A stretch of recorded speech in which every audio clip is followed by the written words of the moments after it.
भरत की चित्रकूट यात्रा। रामायण कथा। अयोध्या कांड। रामायण हिंदी। अयोध्या की चतुरंगिनी सेना लेकर मंत्रियों और माताओं सहित भरत चित्रकूट को चल दिए। नगर के धनी मानी व्यक्ति भी साथ थे। सेना के चलने से सूने मार्ग कोलाहल से भर गए और आकाश में इतनी धूल छा गई कि सूरज तारे की भांति टिमटिमाने लगा। शाम तक वे श्रृंगवीरपुर जा पहुंचे। वहीं गंगा तट पर सेना ने पड़ाव डाल दिया।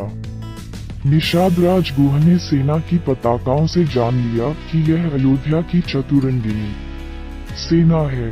उसने अपने साथियों से कहा कि मालूम होता है कि भरत के ऊपर अब राजमद सवार हो गया है। राम को वन में मारकर वे अकंटक राज करना चाहते हैं। यह तो मैं जीते जी नहीं होने दूंगा। वह बोला, भाइयों, मरने मारने के लिए तैयार हो जाओ। आज भरत की सेना से लोहा लेना है। मैं जानता हूँ कि हम लोग उसका मुकाबला किसी भी प्रकार नहीं कर सकते, परंतु हमारा धर्म है कि प्राण रहते उसको गंगा पार न होने दें। एक न एक दिन मरना तो सबको है ही। फिर राम का काम रणभूमि में वीरगति और गंगा का किनारा, इससे बढ़कर और क्या हो सकता है। हमारे पास 500 नावें हैं। हर नाव में 100 सैनिक बैठ जाएं और नाके घेर लें। मैं आगे जाकर भेद लेता हूँ। अगर भरत भाई से मिलने जा रहे होंगे तो हम उनकी सहायता करेंगे, और अगर उनके मन में कोई पाप है तो आज गंगा में रक्त की धार बहेगी। मेरे संकेत की प्रतीक्षा करना। इतना कहकर निषादराज ने बहुत सा भेद का सामान लिया और वह आगे बढ़ा। भरत निषादराज के प्रेम को जानते थे। वे ललक कर उससे गले मिले। भरत के मन को बात गुह ने जान ली। राम लक्ष्मण के विषय में दोनों में बहुत देर तक बातें होती रहीं। राजा दशरथ की मृत्यु के समाचार से निषादराज दुखी हुए। निषाद के साथ भरत उस इदुंगुदी वृक्ष के नीचे गए जहां राम ने रात बिताई थी। भरत ने उस स्थान को प्रणाम किया और वहां की धूल अपने माथे से लगाई। गुह ने लौटकर साथियों को सब समाचार सुनाए। अगले दिन प्रातःकाल 500 नावें सेना को पार उतारने के लिए घाट पर लग गईं। सेना सहित भरत ने गंगा पार की। नाव पर बैठने के पहले भरत ने भी राम की तरह बरगद के दूध से जटा बनाई और वलकल वस्त्र पहन लिए। गुह को साथ लेकर वे प्रयाग की ओर बढ़े। भरत के साथ इतनी बड़ी सेना देखकर महर्षि भरद्वाज को भी शंका हुई, परंतु भरत के व्यवहार से उनका संदेह दूर हो गया। भरद्वाज ने भरत को ये भी बता दिया कि राम किस मार्ग से चित्रकूट गए हैं। वह रात भरत ने भरद्वाज आश्रम में ही बिताई। प्रातः काल होते ही भरत का दल चित्रकूट के लिए चल पड़ा। चलते चलते चित्रकूट पर्वत उन्हें दिखाई दिया। सारा वन प्रदेश कोलाहल से भर गया। वन के जीव जंतु, पशु पक्षी इधर उधर भागने लगे। कुछ दूरी पर धुआं उठते देख गुह ने अनुमान लगाया कि वहीं कहीं राम की कुटी होगी। इधर राम को भी आकाश में धूल उड़ती दिखाई दी। पशु पक्षी भी भाग रहे थे। अब कुछ कोलाहल भी समीप आता सुनाई पड़ने लगा। राम ने लक्ष्मण से कहा, भाई, ऊंचे वृक्ष पर चढ़कर देखो तो क्या बात है। लक्ष्मण ने चढ़कर देखा। दूर पर चतुरंगिनी सेना आ रही है। उन्होंने पताकाएं देखकर जान लिया कि अयोध्या की सेना है। वे बोले, आर्य, जानकी माता को सुरक्षित स्थान में पहुंचाकर धनुष बाण उठाए। मालूम पड़ता है भरत हमको वन में भी नहीं रहने देगा। आज मैं सबका बदला लूंगा। भरत को भाई समेत समर भूमि में सुलाकर कैकेयी और मंथरा को भी जिंदा नहीं छोड़ूंगा। पेड़ से उतरकर लक्ष्मण धनुष बाण लेकर तैयार हो गए। उन्हें उत्तेजित देखकर राम बोले, लक्ष्मण, वीर पुरुष धैर्य और समझदारी से काम लेते हैं। उतावली न करो। भरत साधु स्वभाव के हैं। मेरा मन कह रहा है कि वे मुझसे मिलने ही आ रहे हैं, लड़ने नहीं। तुम ये जानते ही हो कि मुझे राज्य पाने का तनिक भी लोभ नहीं है। भरत जैसे प्रिय भाई को त्याग कर मैं स्वर्ग को भी नहीं चाहता। तुम भरत के प्रति अनुचित भावना को अपने मन में मत लाओ। मुझे भरत पर पूरा भरोसा है। भाई राम के ये वचन सुनकर लक्ष्मण शांत हो गए।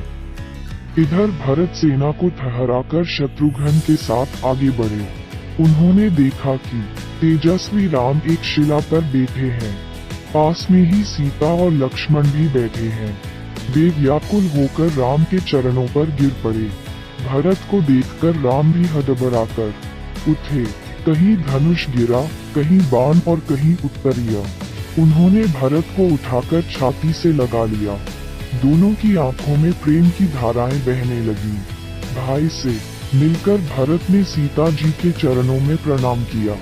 सीता जी का आशीर्वाद पाकर भरत को बड़ा संतोष हुआ। फिर वे लक्ष्मण से गले मिले। शत्रुघ्न ने भी राम, लक्ष्मण और सीता जी के चरणों में प्रणाम किया। गुरु और माताओं के आने का समाचार पाकर राम लक्ष्मण उनसे मिलने गए। शत्रुघ्न को सीता जी के पास छोड़ गए। गुरु के चरणों में प्रणाम कर वे माताओं से मिले। अपने कुटुंबियों और नगरवासियों से भी बड़े स्नेह के साथ मिले। सबको ठहरने का यथावश्यक प्रबंध करके श्री राम अपनी कुटी पर लौट आए। सीता जी को मुनि वेश में देखकर माताएं बड़ी दुखी हुई। अब कैकेयी भी मन ही मन पछता रही थी। जब पिता की मृत्यु का समाचार राम को मिला तो वे सन्न रह गए और अपने ही को उनकी मृत्यु का कारण जानकर बड़ी देर तक रोते रहे। फिर वे मंदाकिनी पर गए। वहां उन्होंने पितृ तर्पण किया और इंगुदी के फूलों से पिंड देते हुए वे बोले, पिताजी, आपके वनवासी पुत्र के पास पिंड देने के लिए केवल यही है। इसे ग्रहण कर संतुष्ट हों और आशीर्वाद दें। अगले दिन सब लोग राम के पास इकट्ठे हुए। भरत ने राम के चरणों पर सिर रखकर कैकेयी के अपराधों के लिए क्षमा मांगी और अयोध्या लौट चलने की प्रार्थना की। राम ने भरत को हृदय से लगा लिया और कहा, जो कुछ हुआ इसमें न तो माता कैकेयी का दोष है और न तुम्हारा। जो कुछ होता है वह भगवान की इच्छा से होता है। सब अपने कर्मों का फल भोगते हैं। जहाँ तक मेरे लौटने की बात है, मैं 14 वर्ष तक वन में ही रहकर पिता के वचन का पालन करूंगा। जिन पिता ने अपने वचन के लिए प्यारे पुत्र को वन भेज दिया और अपने प्राण भी दे दिए, उनके मरने के बाद मेरे लिए और तुम्हारे लिए भी यही उचित है कि उन वचन का पालन करें। तुम अयोध्या में रहकर प्रजा पालन करो और मैं 14 वर्ष तक वन में वास करूं। चारों भाई अपना अपना कर्तव्य करें और पिता के सत्य धर्म की रक्षा कर। इस पर भरत ने राज, आपके स्थान 14 वर्ष तक मैं वन में रहूंगा। मैंने भी मुनि वेश बना लिया है। माताओं ने, गुरुजनों ने और नगरवासियों ने भी अपनी अपनी तरह से राम से बहुत कुछ कहा, पर राम किसी तरह लौटने को तैयार नहीं हुए। उधर भरत भी हठ कर रहे थे। तब राम ने कहा, कदाचित तुम्हें पता न होगा, तुम्हारे नाना ने जब माता कैकेयी का विवाह पिताजी से किया, तब राजा से यह वचन ले लिया था कि उनके बाद कैकेयी का पुत्र ही अयोध्या का राजा होगा।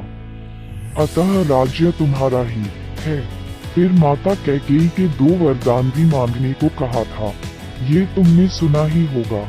इसलिए तुम बिना किसी संकोच के अयोध्या पर राज करो। जब राम किसी तरह लौटने को तैयार नहीं हुए, तब भरत ने स्वर्ण जड़ित खड़ाऊ राम को पहनाकर कहा, अब इन्हें मुझे दे दीजिए। 14 वर्ष तक इनका ही राज रहेगा। इनको आज्ञा से ही मैं राजकाज चलाऊंगा। अगर हर वर्ष बीतने पर आप न आएंगे, तो अगले दिन ही मैं आग में जलकर प्राण दे दूंगा। राम की खड़ाऊ लेकर भरत ने सिर से लगा ली। राम ने भरत से कहा, नीतिपूर्वक प्रजा का पालन करना, प्रजा को सुखी रखना राजा का सबसे पहला कर्तव्य है। सब माताओं से समान व्यवहार करना। माँ कैकेयी को भी किसी तरह दुख न देना। तुमको मरी और सीता की सौगंध है। गुरुजनों और माताओं को प्रणाम कर उन्होंने सबकी ओर आंखों में आंसू भरकर देखा। इस तरह भरत को विदा करके राम कुटी में लौट आए। समाज सहित भरत अयोध्या को लौट चले। राम की चरण पादुकाओं को एक सुसज्जित हाथी पर सिंहासन में स्थापित कर वे अयोध्या को चल पड़े। 4 दिन की यात्रा कर वे अयोध्या पहुंचे। राम की खड़ाओं को उन्होंने राज सिंहासन पर स्थापित किया। मंत्रियों को उन्होंने राजकाज सौंपकर कहा कि राम की इन चरण पादुकाओं का ही शासन रहेगा। आप लोग बलपूर्वक ऐसे काम करें जिससे प्रजा में सुख समृद्धि बढ़े। माताओं को देखभाल के लिए उन्होंने शत्रुघ्न को हिदायतें दे दी। अयोध्या का सब प्रबंध करके भरत नगर के बाहर नंदीग्राम में मुनिवेश बनाकर रहने लगे। वहीं से वे आवश्यक देखभाल करते।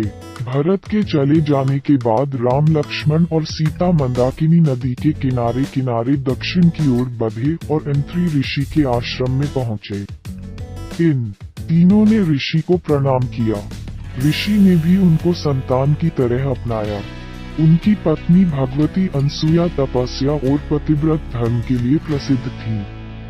सीता जी ने से प्रसन्न होकर कुछ मांगने को भी उन्होंने कहा। सीता जी बोली, आपकी दया से मुझे सब कुछ मिला है, अब क्या मांगूं?